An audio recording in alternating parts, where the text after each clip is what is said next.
జనవరి 7, 2009 భారతదేశపు 4 అతిపెద్ద ఐటీ సామ్రాజ్యం సత్యం కంప్యూటర్స్ ఆఫీసులలో ఫోన్లు ఆగకుండా మోగుతున్నాయి. షేర్ మార్కెట్లో గ్రాఫ్ ఒక్కసారిగా నిలువున పాతాళానికి పడిపోతుంది. లక్షలాది మంది ఇన్వెస్టర్ల స్క్రీన్ మీద కేవలం ఒకే ఒక ఈమెయిల్ ప్రత్యక్షమైంది. ఆ ఒక్క ఈమెయిల్ అప్పటి వరకు మనం నమ్మిన ఒక గొప్ప సామ్రాజ్యాన్ని నాశనం చేసింది. ఆ మెయిల్ పంపింది ఎవరో కాదు, స్వయంగా సత్యం కంప్యూటర్స్ అధినేత బి రామలింగరాజు. మన కళ్ళ ముందే ఒక 7,000 కోట్ల రూపాయల మోసం ఎలా సాధ్యమైంది? ఈ వీడియోలో క్లియర్గా తెలుసుకుందాం. ఈ కథ మొదలయ్యింది ఆంధ్రప్రదేశ్లోని భీమవరంలో. ఒక సాధారణ వ్యవసాయ కుటుంబంలో జన్మించిన రామలింగరాజు అమెరికాలో MBA పూర్తి చేసి 1977లో అమెరికా నుండి తిరిగి వచ్చారు.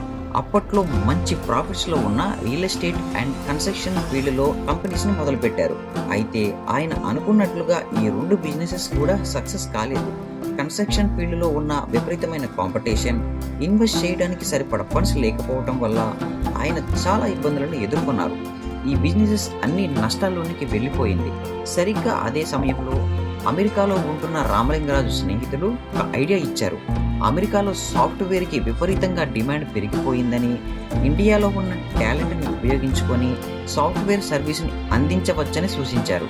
ఫ్యూచర్ అంతా టెక్నాలజీదే అని గ్రహించిన రామలింగరాజు తన తండ్రి పేరు మీద 1987లో కేవలం 20 మంది ఎంప్లాయీస్తో ఒక చిన్న గదిలో సత్యం కంప్యూటర్ సర్వీసెస్ని స్టార్ట్ చేశారు. సత్యం కంప్యూటర్స్ విస్తరిస్తున్న సమయంలోనే ప్రపంచ ఐటీ రంగాన్ని Y2K ప్రాబ్లం వణికిస్తుంది. అసలు ఏంటి Y2K ప్రాబ్లం? అప్పట్లో కంప్యూటర్స్ యొక్క మెమొరీని సేవ్ చేయడానికి డేటాను కేవలం చివరి 2 అంకెలతోనే స్టోర్ చేసేవారు. అంటే 1998ని 98 అని, 1999ని 99 అని రాసేవారు.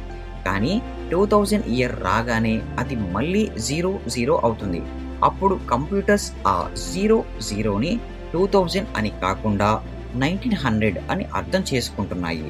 దీనివల్ల ప్రపంచవ్యాప్తంగా ఉన్న బ్యాంకింగ్, ప్రభుత్వ వ్యవస్థలు పూర్తిగా క్రాష్ అయిపోతాయేమో అని ప్రపంచం భయపడుతుంది. ప్రపంచ దేశాలన్నీ ఈ కోడింగ్ సమస్యను ఫిక్స్ చేయడానికి వేల సంఖ్యలో ఇంజనీర్ల కోసం వెతుకుతూ ఉంటే, అమెరికా మరియు ఇతర దేశాలతో పోలిస్తే చాలా తక్కువ ఖర్చుతోనే చాలా వేగంగా ఈ Y2K ప్రాబ్లంని సాల్వ్ చేయవచ్చని ఆయన పెద్ద పెద్ద కంపెనీలను ఒప్పించారు. సమస్యలను పరిష్కరించి అంతర్జాతీయ స్థాయిలో సత్యం కంప్యూటర్స్ తన సత్తాను చాటింది.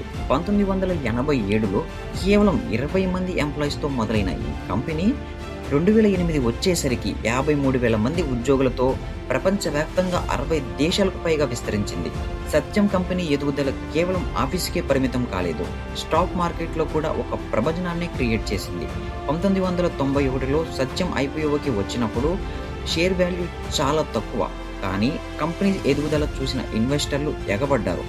ఇన్వెస్టర్లకు సత్యం కంప్యూటర్స్ అంటే బంగారు గుడ్డు పెట్టే బాతులాగా కనిపించింది. న్యూయార్క్ స్టాక్ ఎక్స్చేంజీలో అడుగు పెట్టడమే కాకుండా కార్పొరేట్ రంగంలోనే అత్యంత ముఖ్యమైన గ్లోబల్ పికాగో అవార్డును కూడా సొంతం చేసుకుంది. కానీ బయట ప్రపంచానికి ఇంత వైభవంగా కనిపించినా లోపల మాత్రం రామలింగరాజు ఒక ప్రమాదకరమైన ఆటనే మొదలుపెట్టారు. తనకు ఎంతో ఇష్టమైన రియల్ ఎస్టేట్ రంగంలో మీద మక్కువతో సత్యం కంప్యూటర్స్కు వచ్చిన లాభాలను తన కుటుంబ సభ్యులది అయిన మెటాస్ అనే రియల్ ఎస్టేట్ కంపెనీకి మళ్లించడం ప్రారంభించారు. అసలు రామలింగరాజు సత్యం కంప్యూటర్స్ యొక్క డబ్బులని అంతగా రియల్ ఎస్టేట్లోనికి ఎందుకు మళ్లించారు? దీని వెనుక ఒక భారీ మిస్టీరియస్ ప్లాన్ ఉంది. హైదరాబాద్ మెట్రో రైల్వే ప్రాజెక్ట్ పనులు మొదలవబోతున్నాయని, ఆ ప్రాజెక్ట్ ఏ రూట్లో వెళుతుంది, ఎక్కడెక్కడ స్టేషన్లు వస్తున్నాయి అనే ఇన్సైడ్ ఇన్ఫర్మేషన్ రామలింగరాజుకి ముందే తెలుసని అప్పట్లో గట్టిగా వినిపించింది. తన కుటుంబ సభ్యులకి చెందిన మెటాస్ అనే రియల్ ఎస్టేట్ కంపెనీ ద్వారా 1000 ఎకరాల భూములని ఆయన కొనేశారు. మెట్రో ప్రాజెక్ట్ అనౌన్స్ అయ్యాక ఆ భూముల ధరలు ఆకాశాన్ని తాకుతాయి. అప్పుడు ఆ భూములను భారీ లాభాలకు అమ్మి ఆ వచ్చిన డబ్బులతో సత్యం కంప్యూటర్స్ యొక్క బ్యాలెన్స్ షీట్లలో తాను క్రియేట్ చేసిన 1000 కోట్ల గ్యాప్ని భర్తీ చేయవచ్చని ఆయన భావించారు. కానీ సీన్ రివర్స్ అయ్యింది. 2008 ఆర్థిక మాంద్యం వల్ల ఈ రియల్ ఎస్టేట్ మార్కెట్ కుప్పకూలిపోయింది. భూములు కొనేవారు లేక, ధరలు పెరగక రామలింగరాజు వేసిన మెట్రో ప్లాన్ వెడిసికొట్టింది. దీంతో సత్యం కంప్యూటర్స్లో ఉన్న ఫైనాన్షియల్ గ్యాప్ పూడ్చడం సాధ్యం కాలేదు. చివరికి ఆ గ్యాప్ 7,000 కోట్ల రూపాయలకు చేరడంతో పరిస్థితి పూర్తిగా చేదాడిపోతుంది అని అర్థం చేసుకున్న రామలింగరాజు 2009 జనవరి 7వ తేదీన ఎవరు ఊహించని విధంగా ఒక తెల్ల కాగితంపై సొంత చేతులతో తాను నేరుగా అంగీకరిస్తూ 5 పేజీల లెటర్ని రాసి సెబీకి మరియు ఇన్వెస్టర్లకి పంపించారు. ఆ లేఖలో బ్యాలెన్స్ షీట్లో ఉన్నట్లుగా చూపించిన 7,000 కోట్ల రూపాయలలో 5,040 కోట్లు అసలు లేనే లేవని, తాను క్రియేట్ చేసిన ఫేక్ అకౌంట్స్ అని వివరించి చెప్పారు.